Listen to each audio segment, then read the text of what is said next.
Sa ngalan ng Ama at ng Anak at ng Espiritu Santo. Amen.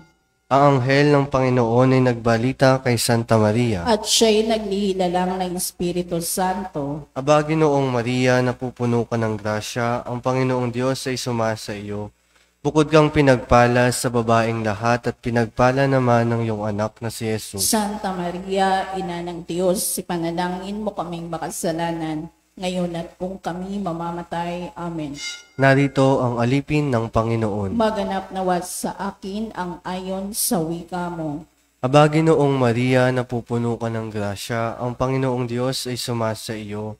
Bukod kang pinagpala sa babaeng lahat at pinagpala naman ng iyong anak na si Jesus. Santa Maria, Ina ng Diyos, ipanalangin mo kaming makasalanan, ngayon at kung kami mamamatay. Amen. At ang salita ay nagkatawang tao. At nakipamuhay sa atin. Aba, Ginoong Maria, napupuno ka ng grasya, ang Panginoong Diyos ay sumasa iyo.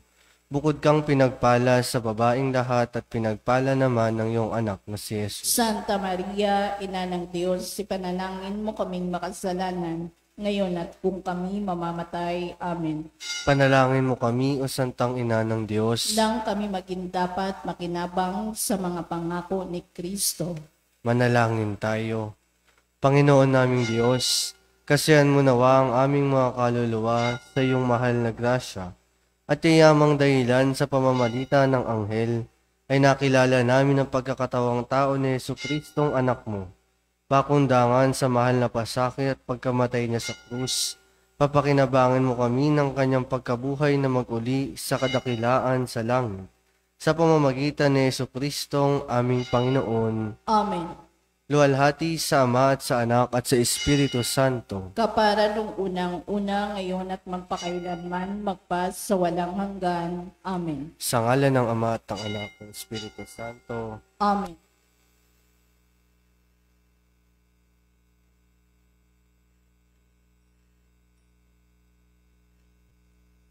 At ang mamumuno po sa ating banal na pagdiriwa ngayon ay ang atin pong pura paroko, Reverend Father Douglas D. Badong.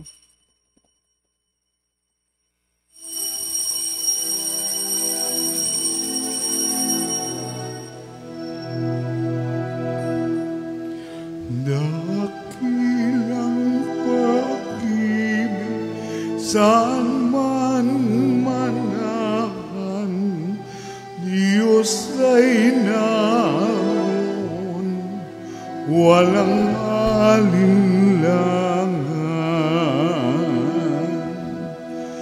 Tinipon tayo sa pagmamahal ng ating pong si Jesus. Tayo'y lumigaya sa pagkakaisa sa Haring nakapako sa krus. Dakilang pag-ibig saan man manahan, Diyos ay naroon, walang alinlangan.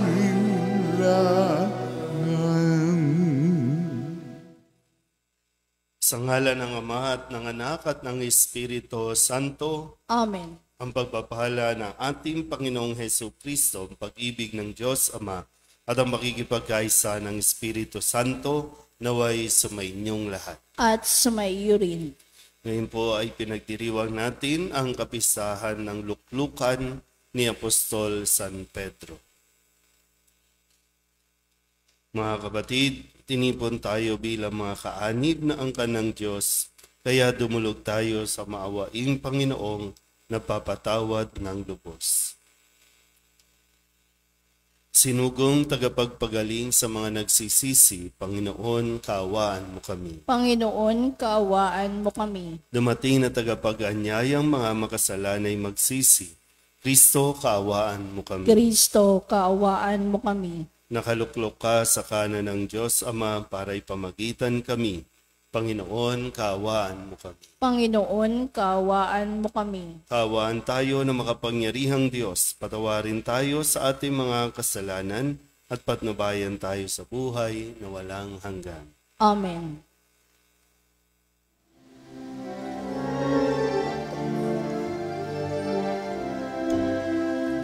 Luwalhati sa Diyos sa kaitaasan, kaloob sa lupa ay kapayapaan.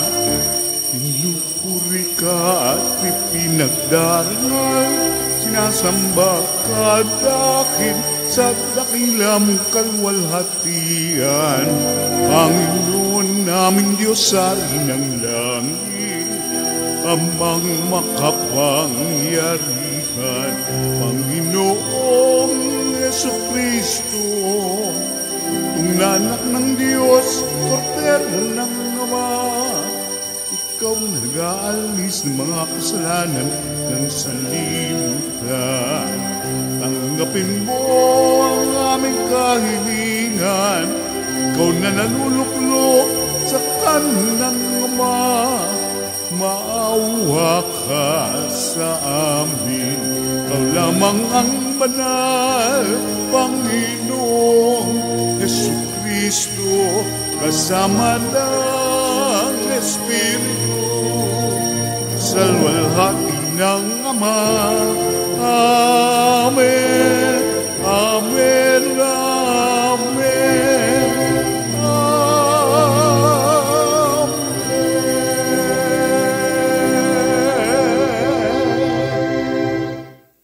Manalangin tayo. Ama naming makapangyarihan, ipinakikiusap naming wag mong ipahintulot na madaig na anumang mabigat na pagsubok. Kaming naninindigan sa ibabaw ng batong si Apostol San Pedro, na sumampalatayang matapat sa iyong anak na si Jesucristo, na aming tagapamagitan kasama ng Espiritu Santo magpasawalang hanggan. Amen. Umupo ang lahat.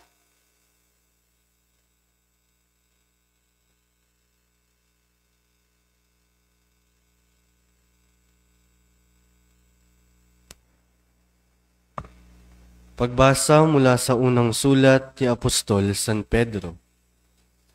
Mga pinakamamahal, sa matatandang namamahala sa inyo, nananawagan ako bilang isa ring matandang tulad ninyo.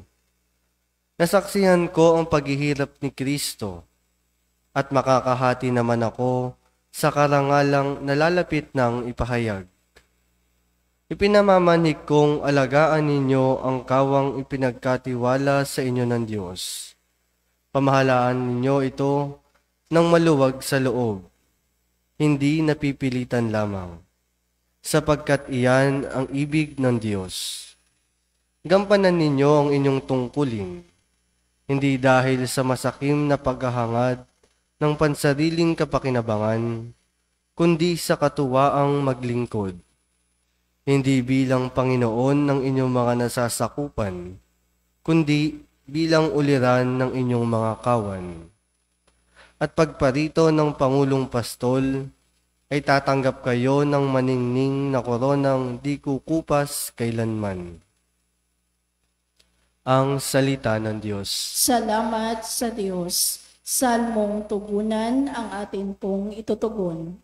Pastol ko'y Panginoong Diyos, hindi ako magdaraho. Tayo pong lahat. Pastol ko'y Panginoong Diyos, hindi ako magdaraho. Panginooy aking pastol, hindi ako magkukulang. Ako'y pinahihimlay sa mainam na pastulan, at inaakay niya ako sa tahimik na batisan. Binibigyan niya ako niyong bagong kalakasan. Tugon. Pastol ko'y Panginoong Diyos, hindi ako magdaraho. At sang-ayon sa pangako na kanyang binitiwan, sa matuwid na landasi doon ako inaakay. Kahit na ang daang iyo'y tumatahak sa karimlan, hindi ako matatakot pagkat ika'y kaagapay.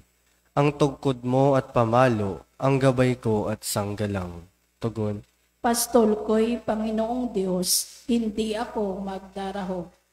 Sa harapan ng lingkod mo, ikaw ay may handang dulang. Ito'y iyong ginagawang nakikita ng kaaway. Nalulugod ka sa akin na ulo ko ay langisan, at pati na ang kalis ko ay iyong pinaapaw. Tugon. Pastol ko'y Panginoong Diyos, hindi ako magdarahop. Tunay na ang pag-ibig mo at ang iyong kabutihan. Sa akit tatagdayin habang ako'y nabubuhay. Doon ako sa templo mo lalagi at mananahan. Tugon. Pastol ko'y Panginoong Diyos, hindi ako magdarahop. Tumayo ang lahat.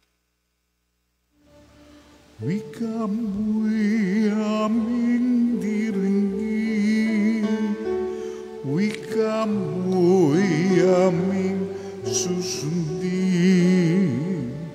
wika mo'y aming tutupin. Ikaw, Pedro, ang saligan ng aking simbahang banal na daig ang kamatayan.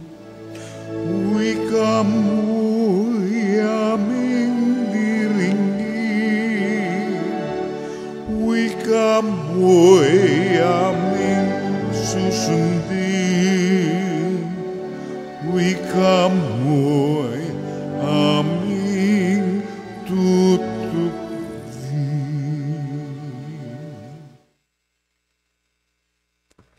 Sumainyo ang Panginoon. At sumaiyo rin. Ang mabuting balita ng Panginoon ayon kay San Mateo. Papuri sa iyo, Panginoon. Noong panahong iyon, dumating si Jesus sa lupain ng Cesarea ng Filipos. Tinanong niya ang kanyang mga alagad, sino raw ang anak ng tao ayon sa mga tao? At sumagot sila, ang sabi po ng ilan ay si Juan Bautista kayo. Sabi naman ng iba, si Elias kayo. At may nagsasabi pang, si Jeremias kayo, o isa sa mga propeta. Kayo naman, ano ang sabi ninyo? Sino ako?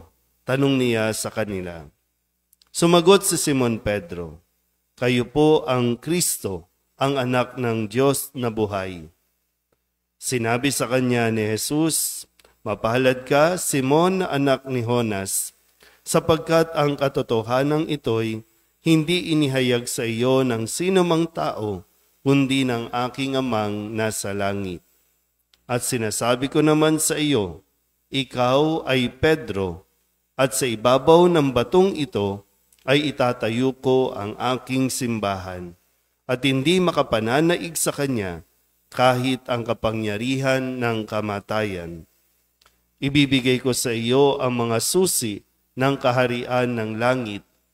Ang ipagbawal mo sa lupa ay ipagbabawal sa langit, at ang ipahintulot mo sa lupa ay ipahihintulot sa langit.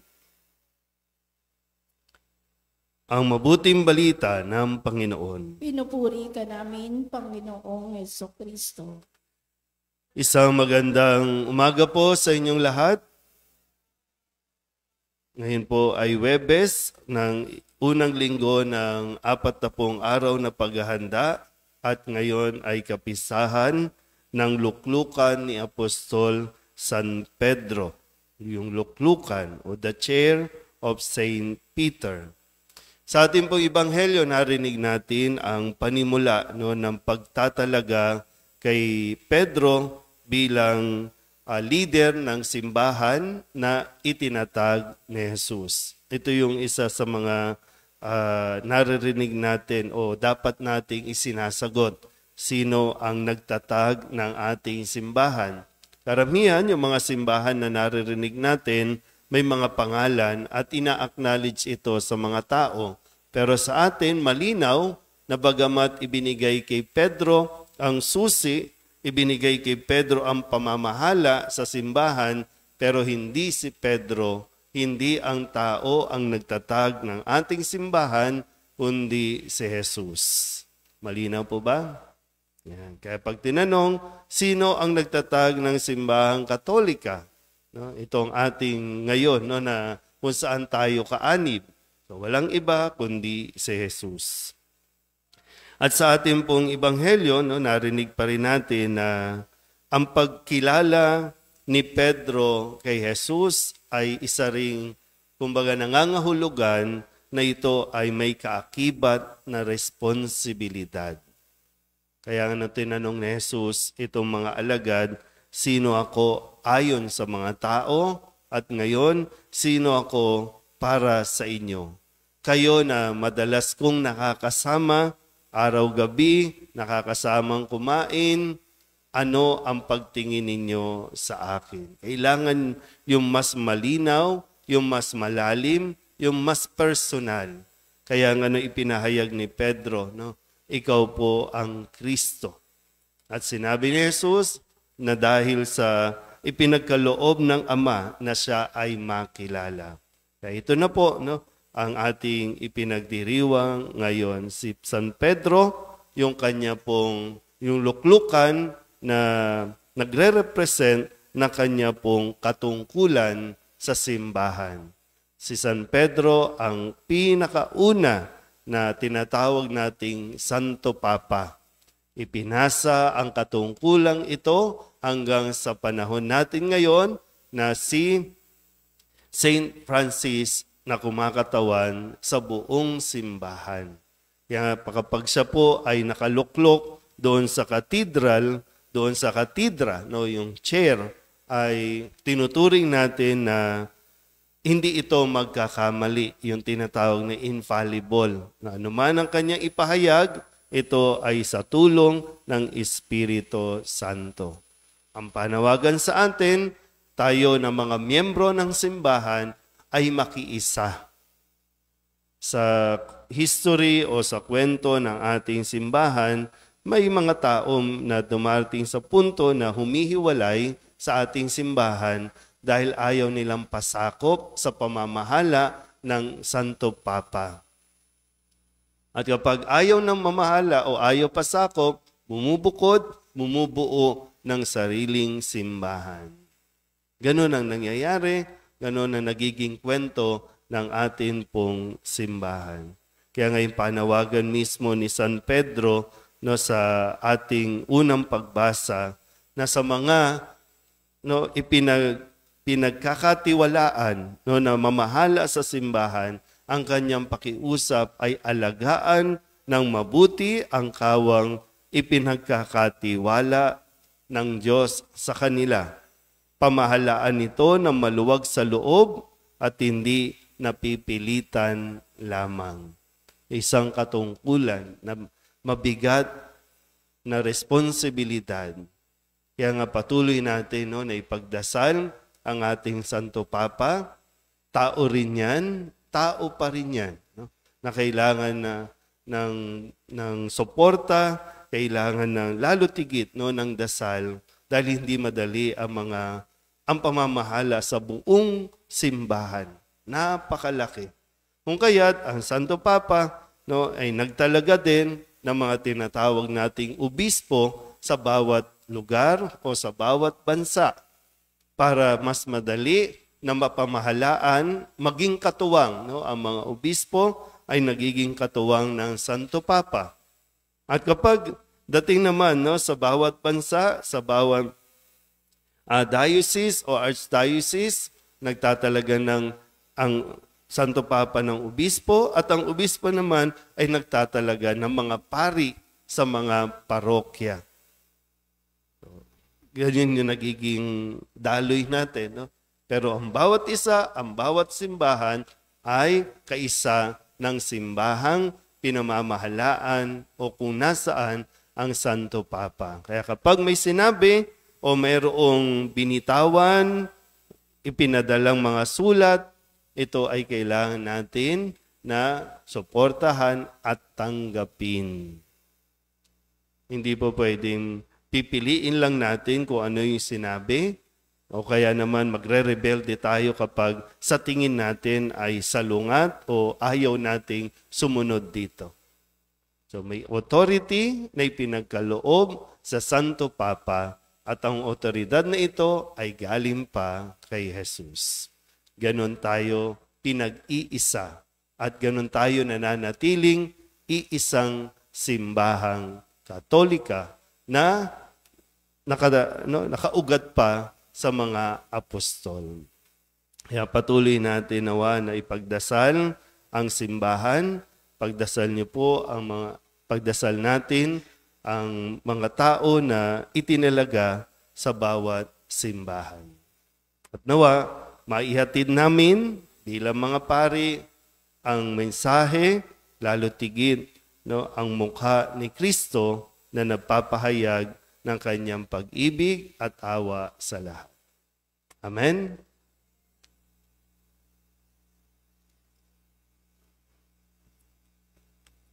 Ama naming Diyos, sa iyong pangangalaga sa mundo, pinili mo si San Pedro bilang pinuno ng mga apostol at ulo ng simbahan. Taglay ang tapat na pagtitiwala sa iyo. Nananalangin kami bilang isang pamayanang may pananampalataya sa pamumuno ng kahalili ni San Pedro. Ang ating pong itutugon, basbasan mo ang iyong simbahan o Panginoon. Basbasan mo ang iyong simbahan, O Panginoon.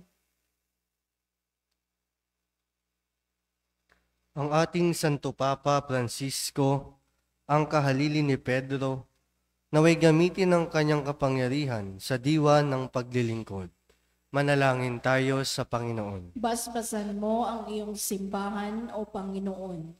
Ang Santo Papa, mga obispo, mga naglilingkod bilang mga diplomatiko ng tanggapan ng Santo Papa, naway maging mabibisang tagapaghatid ng pagkakaisa sa mundo. Manalangin tayo sa Panginoon. Basbasan mo ang iyong simbahan, O Panginoon. Ang mga pari at mga mananampalatayang laiko, naway maging matatag sa kanilang pananampalataya at masunurin sa mga tagapagturo ng simbahan. Manalangin tayo sa Panginoon. Basbasan mo ang iyong simbahan, O Panginoon. Ang mga may sakit, naway makatagpo ng kagalingan sa pamamagitan ng ministeryo ng simbahan. Manalangin tayo sa Panginoon. Basbasan mo ang iyong simbahan, O Panginoon. Ang mga tapat sa Diyos na namayapa, naway makasama ng mga banal sa langit. Manalangin tayo sa Panginoon. Basbasan mo ang iyong simbahan, O Panginoon.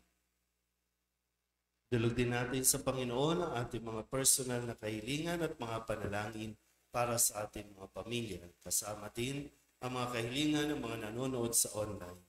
Lahat ng mga minsang pasasalamat, special na intensyon, mga agarang paggaling ng mga may sakit at ang lahat ng mga kaluluwa na inihiling na ipagdasal sa misang ito.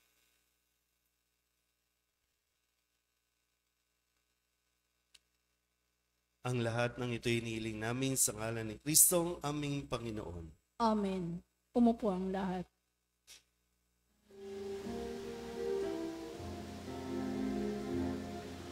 Buksan ng aming puso, turuan mong magalam sa bawat pagkukuro, lahat ay makayakap. Buksan ang aming isip, sikatan ng liwanag ng kusang matang kilig, tungkuling nabanal. Buksan ng aming palad, sarili maialay, tulungan mong ihanap kami ng bagong malay.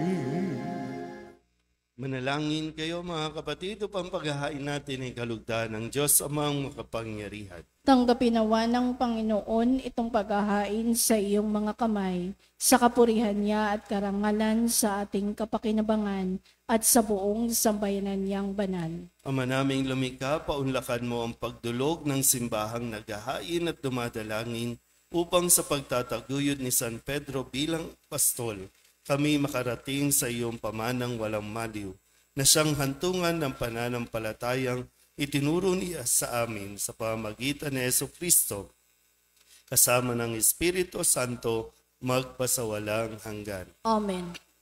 Sumainyo ang Panginoon. At sumaiyo rin. Itaas sa Diyos ang inyong puso at diwa. Itinaas na namin sa Panginoon. Pasalamatan natin ang Panginoong ating Diyos. Marapat na siya ay pasalamatan. Ama naming makapangyarihan, tunay ngang marapat na ikaw ay aming pasalamatan. Ikaw ang pastol na laging pumapatnubay sa mga kabilang sa nililingap mong kawan. Ito ang ginanap na pananagutan ng giling mong anak at pastol ng tanan. Ang mga apostol ay kanyang mga katuwang sa pagiging pastol na patnubay ng sambayanan. Kaya kaysa ng mga anghel nagsisiawit ng papuri sa iyo na walang humpay sa kalangitan, kami nagbubunyi sa iyong kadakilaan.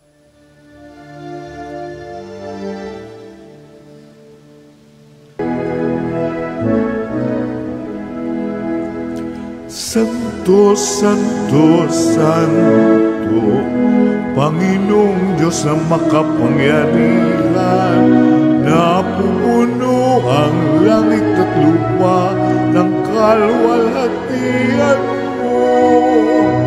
Hosana sa kaitaasan, pinagpala ang naparirito sa ngalan ng Panginoon. Hosana sa kaitaasan. Ama naming banal, ikaw ang bukal ng tanang kabanalan. Kaya't sa pamamagitan ng iyong Espiritu, gawin mong banal ang kaloob na ito upang para sa aming maging katawan at dugo ng aming Panginoong Hesu Kristo. Bago niya pinagtiis ang kusang loob na maging handog, hinawakan niya ang tinapay, pinasalamatan kaniya, pinaghati-hati niya iyon, iniabot sa kanyang mga alagad at sinabi, tanggapin ninyong lahat ito at kanin, ito ang aking katawan na ihahandog para sa inyo.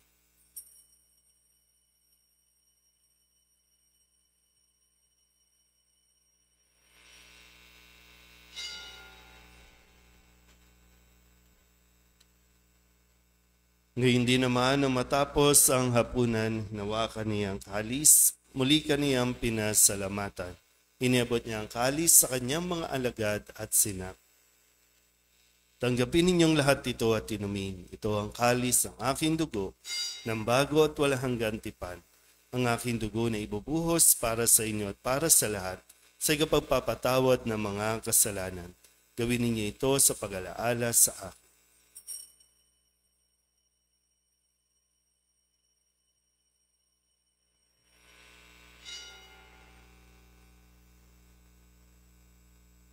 Ipagbunyi natin ang misteryo ng pananampalataya. Si Kristo'y namatay, si Kristo'y nabuhay, si Kristo'y babalik sa wakas ng panahon. Ama, ginagawa namin ngayon ang pag-alaala sa pagkamatay at muling pagkabuhay ng iyong anak. Kaya tiniaalay namin sa iyo ang tinapay na nagbibigay buhay at ang kalis na nagkakaloob ng kaligtasan. Kami napapasalamat dahil kami iyong minarapat na tumayo sa harap mo para maglingkod sa iyo. Isinasamo namin kami magsasalo-salo sa katawan at dugo ni Kristo ay mabuklod sa pagkakaisa sa pamamagitan ng Espiritu Santo. Ama, lingapin mo ang iyong simbahang laganap sa buong daigdig. Puspusin mo kami sa pag-ibig kay San Francisco na aming Papa at ni Jose na aming Obispo at ng Tanang Kaparian. Alalahanin mo rin ang mga kapatid naming nahimlay na may pag-asang sila'y muling mabubuhay, gayon din ang lahat ng mga pumanaw. Kawaan mo sila at patuloyin sa iyong kaliwanagan. Kawaan mo at pagindapating kaming lahat na makasalo sa iyong buhay na walang wakas. Kaysa na mahal na Birhen Maria na ina ng Diyos, ng kabiyak ng puso niyang si San Jose, kaysa ng mga apostol at ng lahat ng mga banal na namuhay dito sa daigdig na kalugod-lugod sa iyo, may pagdiwang nawa namin ng pagpupuri sa ikararangal mo sa pamamagitan ng iyong anak na aming Panginoong Hesus Kristo. Sa pamamagitan ni Kristo, kasama niya at sa Kanya, ang lahat ng parangal at papuri ay sa iyo, Diyos amang makapangyarihan, kasama ng Espiritu Santo, magpasawalang hanggan. Amen. Amen.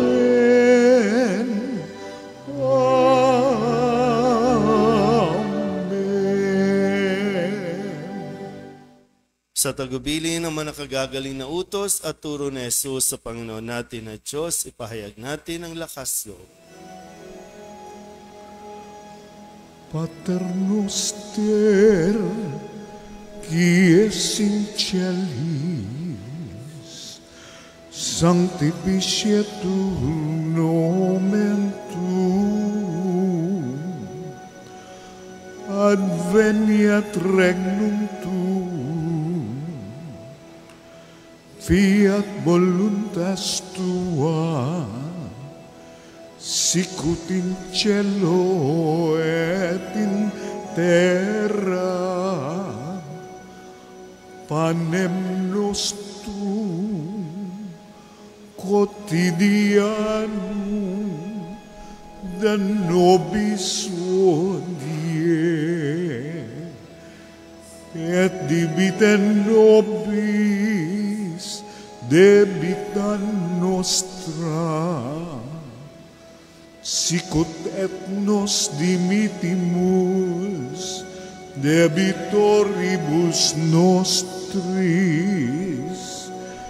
et ne nos inducas in tentationem, sed libera nos a malo.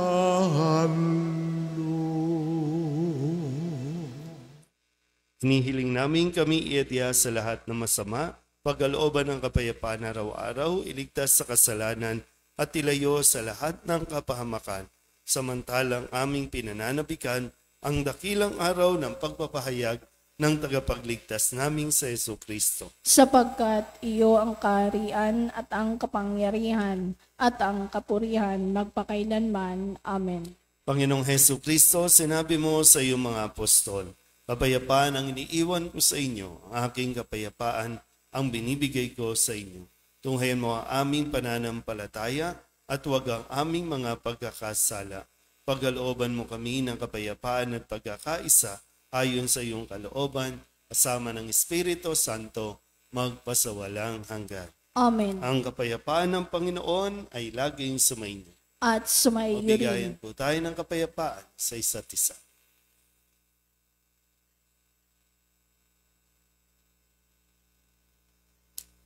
Kordero ng Diyos na nag-aalis ng mga kasalanan ng sanlibutan, maawa ka sa amin.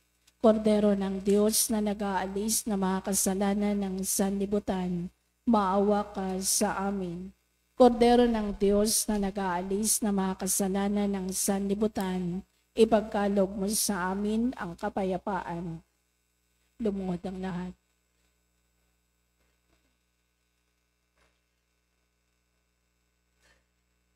Ito ang kordero ng Diyos. Ito ang nag-aalis ng kasalanan ng sanlibutan. Mapalad ang mga inaanyayahan sa kanyang piging. Panginoon, hindi ako karapat-dapat na magpatuloy sa iyo, ngunit sa isang salita mo lamang ay gagaling na ako. Katawan ni Kristo. Amen.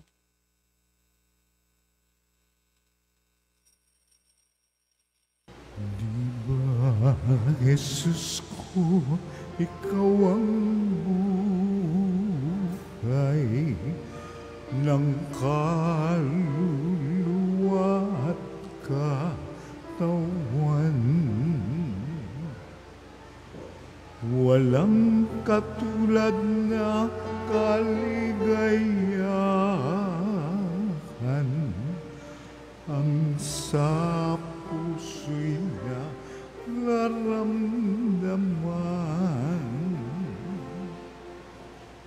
Wala akong takot pagkat ikaw ay nariyan. Alam ko ring ako ay di mo pababayaan. Mayroon pa ba kaya kung dapat pangambahan maliban sa aking mga pagkukulang? Diba, Jesus ko, ikaw ang buhay ng kaluluwa at katawan.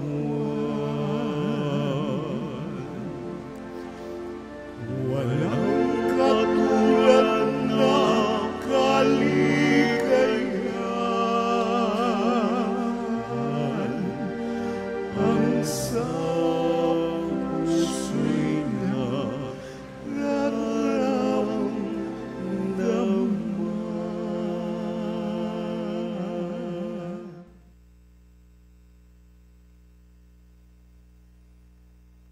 Manalangin tayo. Ama naming mapagmahal, sa pagdiriwang naming ito ng kapistahan ni Apostol San Pedro, kami nakinabang sa katawan at dugo ni Kristo. Ang ginanap naming pakikipagpalitang handog sa iyo ngayon ay maging panandang naglalahad nawa ng pagkakaisa at kapayapaan sa pamamagitan ni Jesucristo kasama ng Espiritu Santo magpasawalang hanggan. Amen. Sumainyo ang Panginoon. At sumaiyo rin. At pagpalain kayo ng makapangyarihang Diyos, Ama at Anak at Espiritu Santo. Amen. Tapos ang banal na misa, humayo tayo sa kapayapaan ni Kristo. Salamat sa Diyos. Magandang umaga po.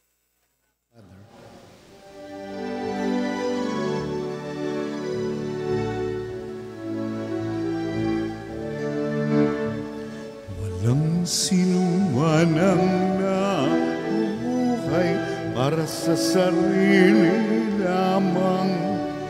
Walang sinuman ang namamatay para sa sarili lamang.